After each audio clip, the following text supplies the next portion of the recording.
రాష్ట్రంలోని పలు జిల్లాల్లో వడగళ్ల వర్ష బీభత్సంతో అన్నదాతలు నష్టపోయారు. హనుమకొండ జిల్లా భీమదేవరపల్లిలోని గట్ల నర్సింగపూర్లో ఈదురుగాళ్ల ధాటికి సుమారు 15 ఎకరాల్లోని మామిడికాయలు నేలరాలాయి. మరో 15 ఎకరాల్లోని మొక్కజొన్న పంట నేల కొరిగింది. మెదక్ జిల్లాలోని హవేలీ ఘన్పూర్ మండలంలోని పలు గ్రామాల్లో వరి పంటలకు నష్టం వాటిల్లింది. వర్షానికి వడ్లు నేలపాలయ్యాయని అన్నదాతలు ఆవేదన వ్యక్తం చేశారు. రాష్ట్ర ప్రభుత్వం ఆదుకోవాలని బాధిత కర్షకులు విజ్ఞప్తి చేస్తున్నారు. నిజామాబాద్ జుక్కల్ మండలంలో రాళ్ల వానకు పంటలు దెబ్బతిన్నాయని రైతులు వాపోతున్నారు. చేతికొచ్చిన జొన్న పంట ఈదురుగాళ్లకు నేల వాలిందని ఆవేదన వ్యక్తం చేస్తున్నారు. హంగర్గా, చండేగావ్, మద్నూరు మండలాల్లోని పలు గ్రామాల్లో జొన్న, మొక్కజొన్న, గోధుమ, పొద్దుతిరుగుడు పంటలు దెబ్బతిన్నాయని సాగుదారులు ఆవేదన వ్యక్తం చేశారు.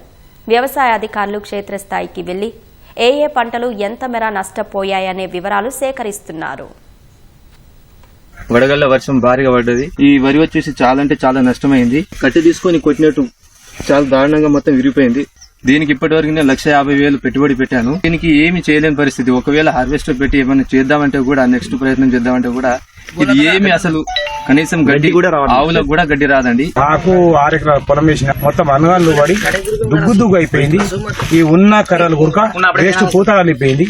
ఏం లేకుండా సార్ ఇంచుమించు 1,50,000 నుంచి 2 లక్షల దాకా ఖర్చు వచ్చింది సార్. ఏని నంగింది రాలిపోయింది. గవర్నమెంట్ ఒక ఏమైనా సహకారం చేయాలి సార్. మురిసి వేసేందుకు మాకు సాయం చేయాలి. వచ్చి చూడాలి. మమ్మల్ని ఆదుకోకపోతే ఎందుకు సార్.